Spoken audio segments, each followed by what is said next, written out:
धर्मेंद्र की वो 9 सबसे बड़ी फिल्में जिनकी पहली पसंद कोई और थे। दोस्तों, अक्सर आपने कोई फिल्म देखते हुए किसी अभिनेता या अभिनेत्री की तारीफ में ये अवश्य कहा या सुना होगा कि ये किरदार इसके अलावा कोई और निभा नहीं सकता। साथ ही ऐसे बहुत बार होता है कि हमारे जहन में किसी विशेष किरदार को लेकर कोई विशेष चेहरा अपना घर बना लेता है और हम उससे परे देखना बंद कर देते हैं। ये बात किसी अभिनेता या अभिनेत्री के काम की सबसे बड़ी उपलब्धि मानी जाती है। ही मैन। धर्मेंद्र साहब भी हमारी हिंदी सिनेमा के एक ऐसे अभिनेता रहे हैं जिन्होंने जिस किरदार को भी हाथ लगाया उसे अपना बना लिया और आज कई पीढ़ियां बीत जाने के बाद भी हम उनके द्वारा निभाए गए किरदारों में दूसरे अभिनेताओं को फिट नहीं कर पाते हैं। लेकिन यहाँ ये जानना भी बड़ा दिलचस्प है कि धर्मेंद्र साहब के कुछ किरदार ऐसे भी रहे हैं जो पहले कोई और अभिनेता निभाने वाले थे, परंतु कई कारणों के चलते ऐसा नहीं हो पाया और बाद में धर्मेंद्र साहब ने उन किरदारों को निभाकर यकीन मानिए अमर ही कर दिया। आज के एपिसोड में हम उनके 24 फिल्मों की बातचीत करने वाले हैं जिनकी पहली पसंद कोई और अभिनेता यानी कि हीरो थे। साल 1961 में रिलीज हुई फिल्म शोला और शबनम से, जो कि धर्म जी की शुरुआती फिल्मों में से एक थी, जिसमें उन्होंने रवि नाम का किरदार निभाया था। इस फिल्म को लेकर यह सुनने को मिलता है कि इसके डायरेक्टर रमेश साइगल ने शुरू में देवानंद को कास्ट करने की कवायद की थी और इसीलिए उन्होंने देव साहब को अपने स्टूडियो भी बुलाया था, जहां ऑडिशन के लिए लड़कों की एक लंबी कतार लगी हुई थी। इस भीड़ में देव साहब की नजरें एक ऐसे लड़के पर पड़ी जो दिखने में सुंदर और अच्छी कद काठी वाला था। देव साहब उस लड़के के स्टाइल से काफी प्रभावित होकर उसके पास गए और उससे बातें करने लगे और फिर कुछ समय के बाद ही स्टूडियो में जाकर फिल्म की कहानी सुनी जो उन्हें कुछ खास पसंद नहीं आई और इसीलिए उन्होंने फिल्म करने से मना कर दिया। लेकिन फिल्म से खुद को बाहर करने के बाद देव साहब ने रमेश सहगल को बाहर खड़े उस लड़के के बारे में बताया और उनकी सिफारिश पर सहगल जी ने उस लड़के को अंदर बुला लिया। एक तो देव साहब की सिफारिश और दूसरी तरफ लड़के का आत्मविश्वास देखते हुए बिना किसी ऑडिशन के रमेश साइगल ने वो किरदार उन्हें सौंप दिया। ये लड़का कोई और नहीं बल्कि हमारे प्यारे धर्म पाजी थे। बात करें साल 1963 में आई अशोक कुमार और धर्मेंद्र स्टारर फिल्म बंदिनी की, तो इसके लिए निर्माताओं ने पहले धर्म जी को अशोक कुमार वाले रोल के लिए फाइनल किया और दूसरे किरदार को निभाने के लिए शशि कपूर को कास्ट किया गया। इस तरह से अशोक कुमार की जगह फिल्म में नहीं थी, मगर एक बार फिर से विचार करने पर मालूम हुआ कि धर्मेंद्र भी विकास घोष के किरदार को अशोक कुमार से अच्छा नहीं कर पाएंगे, इसीलिए अशोक कुमार को विकास घोष का रोल दे दिया गया। पर शशि कपूर की जगह देवेंद्र का किरदार धर्म जी की झोली में आ गिरा। अगली जिस फिल्म के लिए धर्मेंद्र पहली पसंद नहीं रहे वो साल 1966 की बहारें फिल्म थी।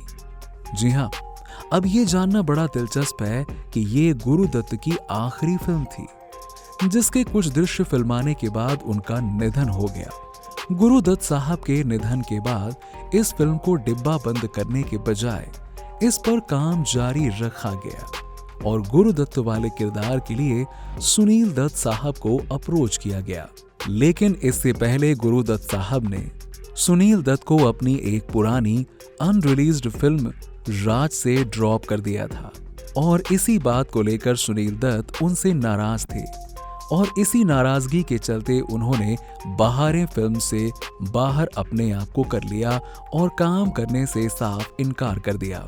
सुनील दत्त के बाद इस फिल्म के लिए धर्मेंद्र साहब को अप्रोच किया गया और उन्होंने इस फिल्म में गुरुदत्त के अधूरे काम को पूरा करते हुए मुख्य भूमिका निभाई थी।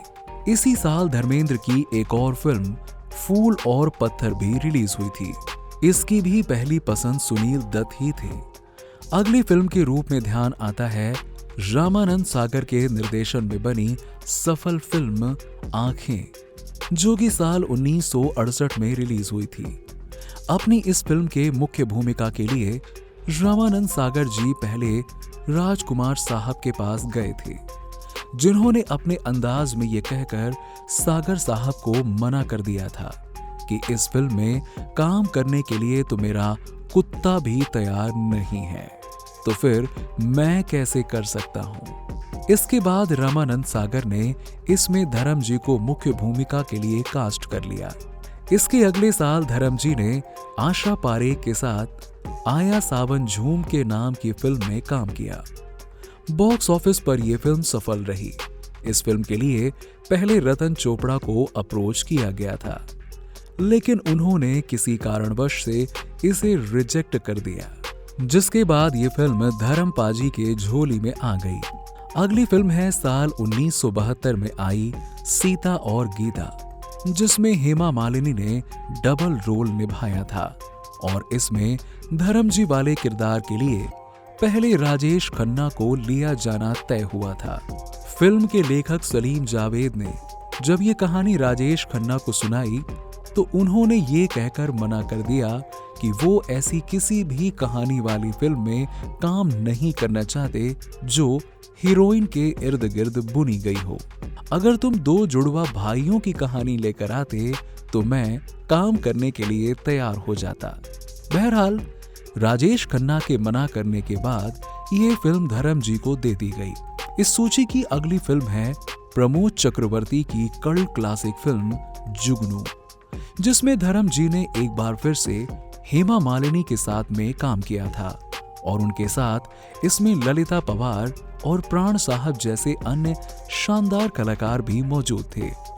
लेकिन यहाँ ये जानना बड़ा दिलचस्प है कि धर्म जी से पहले इस फिल्म में कुक्कू का जो किरदार था उसे रतन चोपड़ा जी को ऑफर किया गया था, जो कि अपनी अगली फिल्म मोम की गुड़िया से सबकी नजरों में आ गए थे।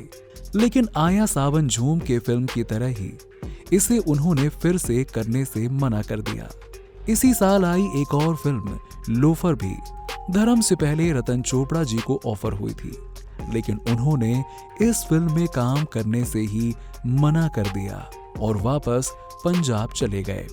आपको बता दें कि रतन चोपड़ा ने अपने करियर में सिर्फ एक ही फिल्म में काम किया था और उसके बाद पंजाब जाकर वो अंग्रेजी के अध्यापक के रूप में काम करना शुरू कर दिया था, क्योंकि उनका परिवार ये नहीं चाहता था कि वो फिल्मों में काम करें।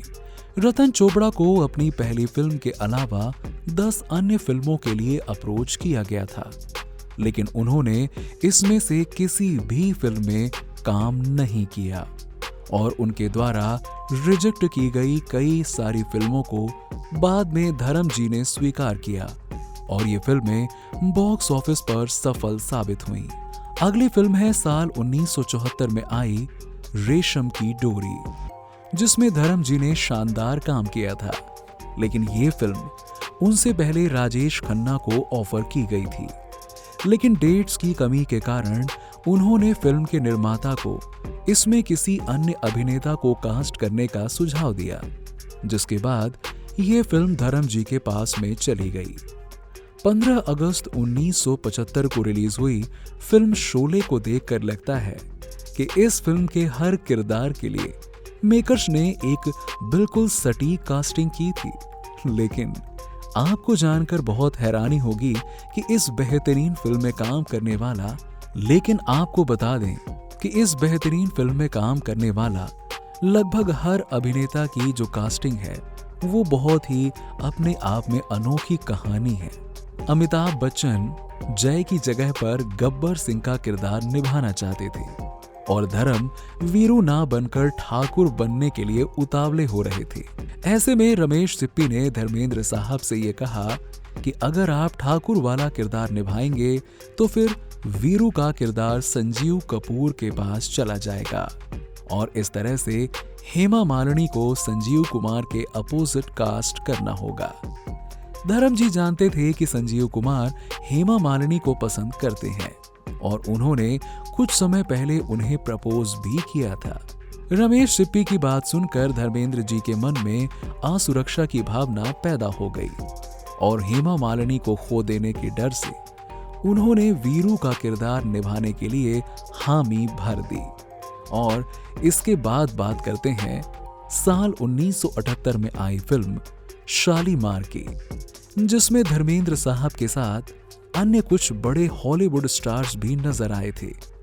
लेकिन यहाँ ये जानना बड़ा दिलचस्प है कि धर्मेंद्र जी वाला किरदार उनसे पहले अमिताभ बच्चन को दिया गया था, जिन्होंने किसी कारणवश से इसमें काम करने से मना कर दिया। और इस तरह से शालीमार में धर्मेंद्र साहब की एंट्री होती है।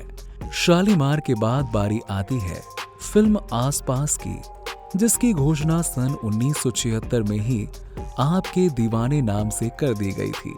और उस समय इस फिल्म का मुख्य किरदार राजेश खन्ना को दिया गया था, लेकिन उन्होंने इस फिल्म से अपना हाथ खींच लिया, जिसके बाद ये फिल्म साल 1981 के आसपास रिलीज हुई, जिसमें धर्म जी ने मुख्य भूमिका निभाई थी।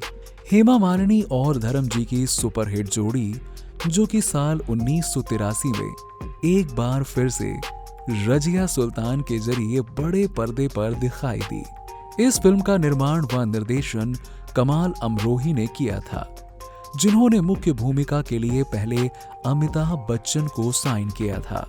लेकिन फिल्म बनने में हो रही देरी पर बाकी अन्य कुछ कारणों के भी चलते वो इस फिल्म में काम नहीं कर पाए।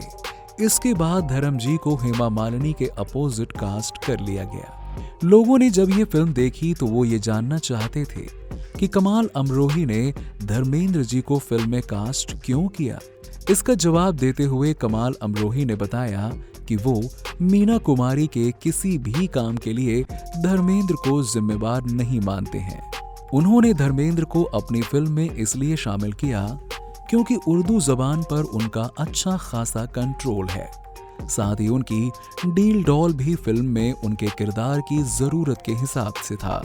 बात करें साल 1985 में रिलीज हुई फिल्म गुलाम की, तो 1981 में जब इस फिल्म पर काम करना शुरू किया गया, तब धर्मेंद्र जी वाले किरदार के लिए विनोद खन्ना को कास्ट किया गया था। लेकिन उस समय तक विनोद खन्ना फिल्मों को छोड़ने का मन बना चुके थे और इसीलिए धर्म जी को लेकर साल 1984 में इस फिल्म को फिर से बनाने का निर्णय लिया गया। कहा जाता है कि फिल्म के निर्माता हबीब नाडियाडवाला के पिता का निधन इस फिल्म के निर्माण के दौरान हो गया था, जिसके चलते उनकी आर्थिक स्थिति ही काफी कमजोर हो गई थी और इसे देखते हुए धर्म जी ने इस फिल्म में बिना फीस के ही काम किया था। अब अगली फिल्म के रूप में ध्यान आता है साल 1987 में आई पहलाज निहलानी की फिल्म आग ही आग, जिसमें धर्म जी वाला किरदार पहले दिलीप साहब को ध्यान में रखकर तैयार किया गया था। लेकिन जब पहलाज निहलानी फिल्म लोहा के सेट पर शत्रुघ्न सिन्हा से इस फिल्म के लिए मिलने आए, तो धर्मेंद्र जी ने भी इस फिल्म के गीत पर नाचते हुए उनके पास आए और ये कहा कि मुझे तुम्हारी किसी फिल्म में काम करना है। ये सुनकर निहलानी जी ने कहा कि मेरे पास आपके लिए एक अच्छा खासा रोल है, लेकिन उसमें आपको पिता की भूमिका निभानी होगी। धर्म जी ने फिल्म की कहानी सुनकर अपने रोल के लिए हामी भर दी और इस तरह से उन्होंने आग ही आग में काम करने का मौका ले लिया। सन 1987 में सुपरमैन नाम की एक और फिल्म आई थी, जिसमें धर्मेंद्र जी ने सुपरमैन के पिता का किरदार निभाया था।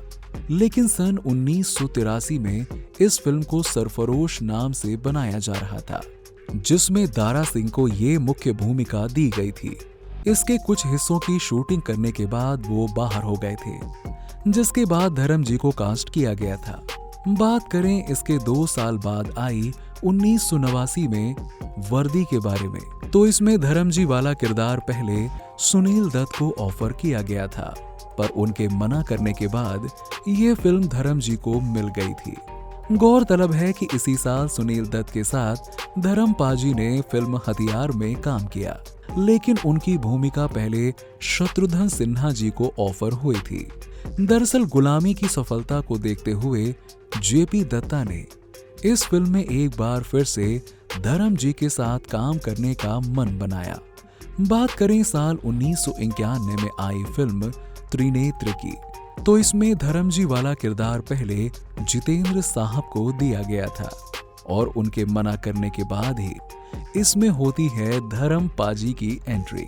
इसी साल मस्त कलंदर नाम से एक और फिल्म रिलीज हुई, जो कि साल 1988 में अमिताभ बच्चन को लेकर प्लान की गई थी, लेकिन फिर कुछ कारणों के चलते उन्होंने इस फिल्म में काम करने से मना कर दिया और उनकी जगह पर धर्म पाजी ने इसमें काम किया। इसके अलावा यहाँ ये भी जानना काफी दिलचस्प है कि साल 1990 में बी.आर. चोपड़ा ने 3 फिल्मों पर काम करना शुरू किया, जिसमें से एक कभी तो मिलेंगे थी, आगे चलकर जो कि डिब्बा बंद हो गई थी, जिसे उनके बेटे रवि चोपड़ा बना रहे थे। इसके अलावा कल की आवाज और बागबान को बी.आर. चोपड़ा खुद ही दिलीप कुमार के साथ में बनाना चाहते थे, लेकिन दिलीप कुमार उस समय अपने पहले ड्रीम प्रोजेक्ट कलिंगा पर ही फोकस करना चाहते थे। इसीलिए बागबान फिल्म कुछ सालों के लिए रुक गई, पर सिर्फ कल की आवाज का निर्माण साल 1992 में हो पाया। बात करें साल 1996 में आई फिल्म स्मगलर की, तो इस पर काम कुछ साल पहले ही शुरू हो गया था। उस समय इसमें विनोद खन्ना काम करने वाले थे और इसका डायरेक्शन शिबू मित्रा के हाथों में था, लेकिन आगे चलकर इसके डायरेक्शन की कमान अजय कश्यप को सौंप दी गई। इसके बाद विनोद खन्ना वाला रोल धर्म जी के पास चला गया। चलते चलते हम यहाँ पे आपको ये भी बता दें कि साल 2007 में आई फिल्म लाइफ इन मेट्रो में धर्म जी के द्वारा निभाया गया रोल, ये अमोल नाम का किरदार पहले सौमित्र चटर्जी को दिया गया था, लेकिन अपने खराब स्वास्थ्य के कारण उन्होंने इस फिल्म में काम करने से मना कर दिया। तो दोस्तों, ये थी धर्म पाजी की वो 24 फिल्में जिनकी पहली पसंद कोई और हीरो थे। उम्मीद है कि आपको वीडियो पसंद आई होगी। वीडियो पसंद आई हो तो कमेंट सेक्शन में कमेंट करके ये भी बताइए कि धर्म पाजी की आपके हिसाब से फेवरेट फिल्म कौन है, जो आपको सबसे ज्यादा पसंद आई। ऐसे ही इंटरेस्टिंग वीडियोस के लिए देखते रहिए हर उस चीज के लिए जो आप जानना चाहते हैं।